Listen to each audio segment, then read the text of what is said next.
अब याद रखना, डिसइंटरेस्टेड एक पॉजिटिव टोन का वर्ड है, क्योंकि अगर दो फ्रेंड्स की लड़ाई हो रही है और आपने किसी एक फ्रेंड की साइड ले ली तो वो फ्रेंड क्या बोलेगा, मेरे साथ तो पार्शियलिटी हो गई। तो एक पर्सन है, उसके घर में बहुत बड़ा लॉन है, अब उसका फ्रेंड आएगा तो वो अपने फ्रेंड के सामने अपना लॉन फ्लॉन्ट करेगा कि उस लड़की को 100 में से 105 मार्क्स मिलते थे, 5 marks extra for good hand writing. तो एड से आप लेड वर्ड याद रख सकते हैं। हरे कृष्णा, स्वागत है आप सभी का एकेडमिक टेल्स में। आई होप आप सभी बहुत अच्छे होंगे और एक्साइटेड होंगे आज के सेशन के लिए। आज का सेशन क्लोज टेस्ट पे बेस्ड है। क्लोज टेस्ट पता है, जैसे पैराग्राफ दिया होता है हमें एग्जाम में और उस पैराग्राफ पे ब्लैंक्स दिए होते हैं और 4-5 ऑप्शंस होते हैं हर ब्लैंक के लिए, तो हमें उन ऑप्शंस में से सबसे ज्यादा अप्रोप्रिएट वर्ड चूज करना होता है। अब एग्जामिनर क्या करते हैं, हमें बहुत ज्यादा कंफ्यूजिंग वर्ड्स दे देते हैं ऑप्शंस में, तो यहाँ पर आज मैंने कंफ्यूजिंग वर्ड्स ही उठाए हैं जिन वर्ड्स में हमें कंफ्यूजन हो जाती है, क्योंकि इन वर्ड्स में या तो आपके स्पेलिंग्स बहुत ज्यादा सिमिलर रहते हैं या तो प्रोनाउंसिएशन बहुत ज्यादा सिमिलर रहती है। तो आज हम इन वर्ड्स के मीनिंग्स देखेंगे।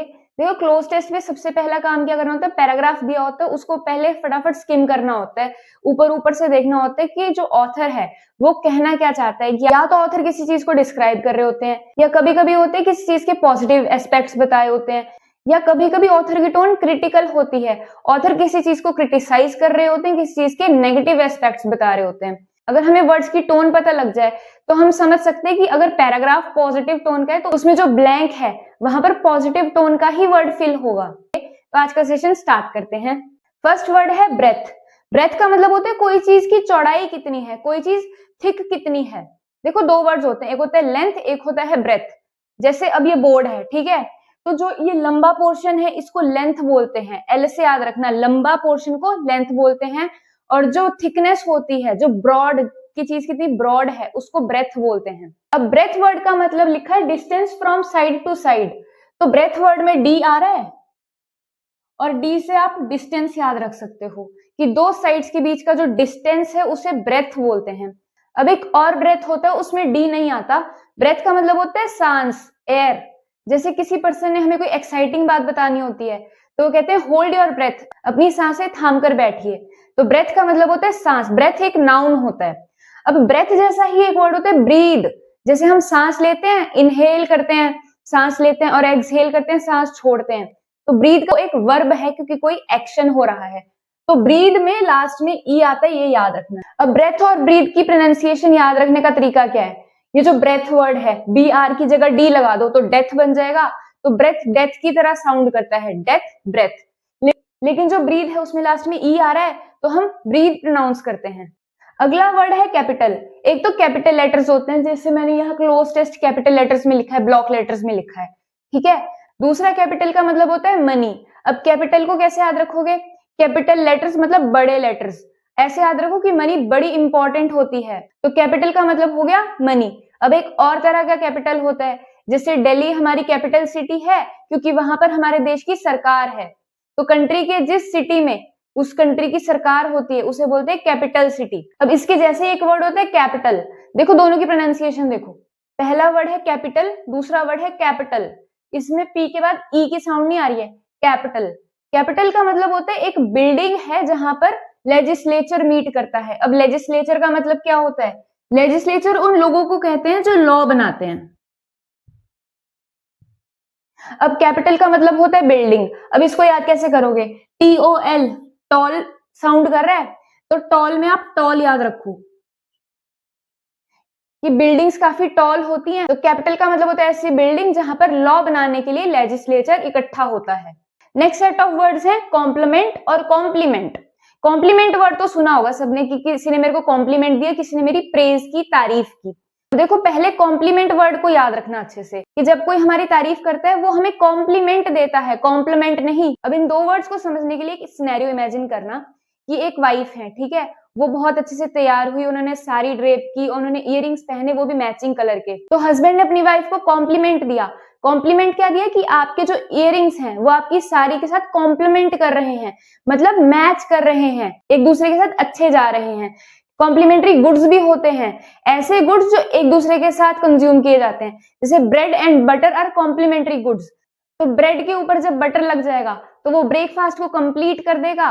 तो कॉम्प्लीमेंट का मतलब होता है किसी चीज को कंप्लीट कर रहे हैं, देखो कंप्लीट के स्पेलिंग में PLE आता है और कॉम्प्लीमेंट में भी PLE आता है, तो यहां से आप रिलेट करके कॉम्प्लीमेंट का मतलब याद रख सकते हैं। अगले वर्ड्स है इमिग्रेट और एमिग्रेट। देखो माइग्रेट का मतलब समझो पहले। माइग्रेट का मतलब होता है आप एक जगह से दूसरी जगह जा रहे हैं। इमिग्रेट का मतलब होता है कहीं और कंट्री से आ रहे हैं। एमिग्रेट करने का मतलब होता है यहां से आप कहीं और जा रहे हैं। इन दोनों वर्ड्स को याद कैसे करेंगे? IM से याद रखो इन। इन मतलब आप किसी कंट्री के अंदर आ रहे हो, तो आप इमिग्रेट कर रहे हो। एमिग्रेट वर्ड में पहला लेटर ई आ रहा है, तो ई से आप एग्जिट वर्ड याद रख सकते हो। एग्जिट का मतलब होता है आप एक जगह से दूसरी जगह जा रहे हो, बाहर जा रहे हो। तो एमिग्रेट करने का मतलब हो गया आप एक कंट्री से दूसरी कंट्री में जा रहे हो। अब इमिग्रेट करने का मतलब हो गया कोई पर्सन एक कंट्री के अंदर आ रहा है, तो उस पर्सन को क्या बोला जाता है? इमिग्रेंट। इमिग्रेंट के स्पेलिंग यहां लिख देती हूं।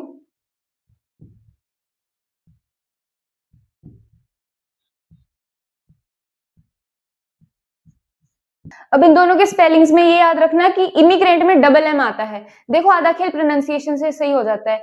जब हम इमिग्रेंट बोल रहे हैं तो एम में ज्यादा फोर्स लगा रहे हैं, तो इमिग्रेंट में डबल एम आता है। एमिग्रेंट एम में ज्यादा फोर्स नहीं लगाई, तो एमिग्रेंट में एम एक बार ही आता है। अब अगले वर्ड्स हैं अनइंटरेस्टेड और डिसइंटरेस्टेड। बहुत इंपॉर्टेंट वर्ड्स है, एरर डिटेक्शन में भी काफी बार आते हैं। अनइंटरेस्टेड में अन वर्ड आ रहा है, अन का मतलब होता है नो। जैसे अनविलिंग, मैं कोई काम करने के लिए अनविलिंग हूं, मतलब मेरा मन नहीं कर रहा है वो काम करने का। तो अनइंटरेस्टेड का मतलब होता है आप किसी चीज में इंटरेस्टेड नहीं हो, आपको वो चीज बहुत बोरिंग लग रही है, उसमें बिल्कुल भी इंटरेस्ट नहीं आ रहा है। तो ये जो अनइंटरेस्टेड है ये एक नेगेटिव टोन का वर्ड हो गया। तो अनइंटरेस्टेड याद रखना नेगेटिव टोन का वर्ड है। जैसे यहां पर कॉम्प्लीमेंट पड़ा था, कॉम्प्लीमेंट पॉजिटिव टोन का वर्ड था। अब अनइंटरेस्टेड वर्ड के लिए एक एग्जांपल याद रखना। मान लो आप 3 फ्रेंड्स एक ग्रुप में बैठे हुए हो, तो बाकी के 2 फ्रेंड्स क्या करने लगे? वो किसी थर्ड पर्सन की बात कर रहे हैं, तो आपको बड़ा अनइंटरेस्टेड सा फील होगा, आपको इंटरेस्ट नहीं होगा उनकी बातों में। तो आप क्या फील कर रहे हो? आप अनइंटरेस्टेड फील कर रहे हो, बोरिंग फील कर रहे हो। और जो दूसरा वर्ड है डिसइंटरेस्टेड, इसका मतलब होता है आप इम्पार्शियल हो, आप भेदभाव नहीं कर रहे, आप पक्षपात नहीं कर रहे, आप किसी एक पार्टी की साइड नहीं हो। जैसे मान लो आपके 2 फ्रेंड्स में लड़ाई हो गई, ठीक है, तो आप डिसइंटरेस्टेड हो, मतलब कि आप किसी एक पर्सन की साइड नहीं ले रहे, आप पार्शियलिटी नहीं कर रहे उन दोनों में। अब याद रखना डिसइंटरेस्टेड एक पॉजिटिव टोन का वर्ड है, क्योंकि अगर 2 फ्रेंड्स की लड़ाई हो रही है और आपने किसी एक फ्रेंड की साइड ले ली, तो वो फ्रेंड क्या बोलेगा? मेरे साथ तो पार्शियलिटी हो गई। तो वहां पर आपका डिसइंटरेस्टेड रहना ही आपके लिए फायदेमंद है। अब इस वर्ड का एक बहुत ही क्लासिक एग्जांपल बताती हूँ कि जो जज होते हैं, जज के सामने 2 पर्सन होते हैं, तो जज पार्शियलिटी तो नहीं करते, उनको डिसइंटरेस्टेड रहना चाहिए, मतलब उनको पार्शियलिटी नहीं करनी चाहिए। तो डिसइंटरेस्टेड याद रखना एक पॉजिटिव टोन का वर्ड है, एक अच्छा वर्ड है, क्योंकि अगर जज एक पार्टी में इंटरेस्ट दिखाएंगे, एक पार्टी की तरफ पार्शियल हो जाएंगे, तो दूसरी पार्टी के लिए वो इनजस्टिस है, अन्याय है। तो इस तरह से आप डिसइंटरेस्टेड और अनइंटरेस्टेड वर्ड याद रख सकते हैं। अगला वर्ड है फार्दर और फर्दर। फार्दर वर्ड में फॉरवर्ड आ रहा है। फार मतलब कोई चीज दूर है, नियर कोई चीज पास है। तो फार्दर का मतलब होता है फिजिकल डिस्टेंस, आप डिस्टेंस देख सकते हो, ठीक है, वो रियलिटी में डिस्टेंस है।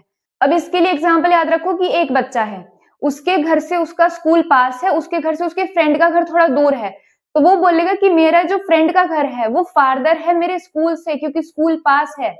तो जब वो स्कूल पहुंच जाएगा वो बोलेगा अभी फ्रेंड का घर तो और फार्दर है और आगे है। तो फार्दर का मतलब होता है कोई चीज और आगे है अभी। जो फर्दर वर्ड होता है उसका मतलब होता है आगे। जैसे अभी फर्दर प्लान्स क्या है आपके, मतलब आपने आगे का क्या सोचा है। अब ये जो फर्दर होता है ये इमेजिनेशन में होता है, रियलिटी में हम फर्दर को देख नहीं सकते, बट जो चीजें इमेजिनेशन में होती हैं उनके लिए वर्ड यूज किया जाता है मेटाफोरिकल। अब मेटाफोरिकल वर्ड को कैसे याद रखोगे? मेटाफिजिक्स से याद कर लो। ये मेटाफिजिक्स अगर पढ़नी है तो बहुत ज्यादा इमेजिन करना पड़ेगा चीजों को। नेक्स्ट वर्ड्स है फ्लॉन्ट और फ्लाउट। अब फ्लॉन्ट वर्ड में LAUN आ रहा है, इसको आप लॉन से याद रखो। लॉन और FL से फुल याद रखो। फुल का मतलब होता है कोई चीज कंप्लीट है, बहुत ज्यादा है, बहुत बड़े एक्सटेंट में है। तो एक पर्सन है, उसके घर में बहुत बड़ा लॉन है, अब उसका फ्रेंड आएगा, तो वो अपने फ्रेंड के सामने अपना लॉन फ्लॉन्ट करेगा, मतलब वो अपना लॉन शो ऑफ कर रहा है कि देखो मेरा कितना बड़ा लॉन है, इसे बोलते हैं फ्लॉन्ट करना। अगला वर्ड है फ्लाउट। ये फ्लाउट वर्ड मैंने वोकैबुलरी में भी पढ़ाया था। अच्छा, वोकैबुलरी से याद आया, अभी सिर्फ उसके 5 सेशंस हुए हैं, अभी उसके काफी सारे सेशंस आने हैं। मुझे कमेंट आया था कि क्लोज टेस्ट पढ़ा दीजिए, तो मैं क्लोज टेस्ट स्टार्ट कर रही हूँ, बट इसके साथ साथ वोकैबुलरी भी आपकी कंटिन्यू रहेगी। अब फ्लाउट वर्ड कैसे याद किया था? फुल आउट, कि जब फुल क्लास ने डिसओबे कर दिया था टीचर को, तो टीचर ने फुल क्लास को आउट, क्लास से बाहर निकाल दिया था। तो फ्लाउट करने का मतलब है डिसओबे करना, आप अथॉरिटी की बात नहीं मान रहे हैं। नेक्स्ट वर्ड है लेड और लेड, दोनों लेड हैं। अब लेड दो तरह के होते हैं, एक लेड मेटल, जैसे लेड पेंसिल्स आती हैं तो उसके अंदर जो पेंसिल के अंदर लेड होता है वो एक मेटल होता है। अब लेड वर्ड को याद कैसे करेंगे? इसमें एडी आ रहा है, इससे आप एड याद रख सकते हैं कि लेड पेंसिल्स की बहुत सारी एड्स आती थी। जो उसकी बड़ी एक फेमस एड आती थी कि उस लड़की को 100 में से 105 मार्क्स मिलते थे, 5 marks extra for good hand writing. तो एड से आप लेड वर्ड याद रख सकते हैं कि लेड का मतलब होता है मेटल, से पेंसिल बनती है। अब LEAD दूसरा भी होता है, उसको लीड प्रोनाउंस करते हैं, उसका मतलब होता है वर्ब, कोई एक्शन हो रहा है। तो लीड करने का मतलब होता है आप सबसे आगे हो, आप दूसरों को गाइड कर रहे हो। लीड वर्ड से ही लीडर वर्ड बना है कि आप सबसे आगे होकर दूसरों को गाइड कर रहे हो। अब जो लीड है उसका पास्ट टेंस होता है लेड, इस लेड का मतलब होता है गाइड करना। नेक्स्ट वर्ड है लूज। लूज का मतलब होता है कोई चीज बहुत ढीली है, अच्छे से टाइड नहीं है, अच्छे से बांधा नहीं गया उस चीज को। अब लूज वर्ड को कैसे याद रख सकते हो? इसको आप लीश से याद रख सकते हैं। लीश का मतलब पता है? डॉग्स को जिस रोप से टाई करते हैं उसे लीश बोलते हैं। अगर लीश वर्ड का मतलब नहीं पता तो समझना, बट थोड़ा सा नेगेटिव लगेगा। देखो, लीश वर्ड लाश जैसा रिलेट कर रहा है। तो एक पर्सन ने अपने डॉग को लीश से बांधा, बट वो लीश इतनी टाइट थी कि वो डॉग का दम घुट गया और वो मर गया। तो मरने के बाद डॉग की लाश बचेगी। अब लूज वर्ड को याद रखो कि लीश बहुत ज्यादा लूज है, टाइट नहीं है, तो डॉग बड़े ही आराम से घूम रहा है। अब लूज वर्ड को ऐसे भी यूज करते हैं कि जब हम कभी ओवरसाइज टी शर्ट्स पहन लेते हैं तो हम बोलते हैं बहुत लूज है। तो देखो, लूज में हम हमेशा बोलते हैं बहुत लूज है, साउंड ज्यादा देते हैं, तो लूज में डबल ओ आता है, ये याद रखना है। अब LOSE को भी सेम प्रोनाउंस करते हैं, लूज। अब लूज का मतलब होता है आप किसी चीज को खो चुके हो, तो लूज के लिए जो सेकंड फॉर्म होती है उसको बोलते हैं लॉस्ट। स्कूल में नोटिस राइटिंग पढ़ते थे, उसमें एक कैटेगरी होती थी लॉस्ट एंड फाउंड। जैसे एक बच्चा होता था, वो बोलता था मेरी बहुत ही ब्रांडेड वॉच थी, वो लॉस्ट हो गई है, किसी को मिले तो प्लीज मुझे इन्फॉर्म कर देना। लूज वर्ड का एक और मतलब होता है कि कोई पर्सन हार गया है, तो लूज वर्ड से ही एक वर्ड बनता है लूजर। कभी भी लूजर में डबल ओ मत लगाना, ठीक है?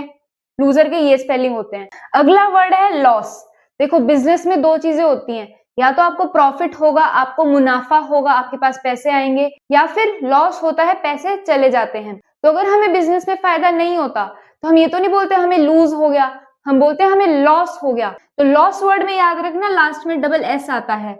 लॉस वर्ड को बॉस से रिलेट कर सकते हो कि बॉस के स्पेलिंग में भी बी और डबल एस, लास्ट में डबल एस आता है, और बॉस जैसा ही साउंड करता है लॉस, तो लॉस के स्पेलिंग भी LOSS होते हैं, बॉस की तरह। अब लास्ट सेट ऑफ वर्ड्स हैं लॉन और लोन। देखो, प्रोनाउंस करते ही समझ आता है, बैंक से हम लोन लेते हैं, लॉन नहीं लेते। तो लोन का मतलब होता है आप बैंक से पैसे ले रहे हैं और आप प्रॉमिस करते हैं कि इसको इंटरेस्ट के साथ मैं कुछ टाइम के बाद वापस कर दूंगा। बट जो लॉन होता है वो हमने अभी पढ़ा था। अब लॉन का मतलब क्या होता है? एक ग्रास वाला एरिया होता है गार्डन में, जहां पर टाइम टू टाइम वहां पे ग्रास की ट्रिमिंग होती है, उसे लॉन बोलते हैं। अब इन दोनों वर्ड्स के स्पेलिंग को आप प्रोनाउंसिएशन से ही याद रख सकते हो। जब हम लोन लेते हैं तो उसमें ओ की साउंड आ रही है, तो लोन वर्ड में OA आता है, लेकिन जो लॉन होता है, जो गार्डन में होता है, उसमें अ की आवाज ज्यादा आ रही है, लॉन। तो लॉन में AW वर्ड बीच में आता है। तो इतने वर्ड्स मैंने आपको समझा दिए हैं जिनके स्पेलिंग्स में, प्रोनाउंसिएशन में, मीनिंग्स में कंफ्यूजन्स रहते हैं। अभी और भी काफी सारे कंफ्यूजिंग वर्ड्स बचे हैं, तो ये सीरीज कंटिन्यू रहेगी। अगर आपका कोई सजेशन है कि कोई टॉपिक आप पढ़ना चाहते हो तो वो आप कमेंट्स में डाल सकते हैं। Thank you so much for watching this video.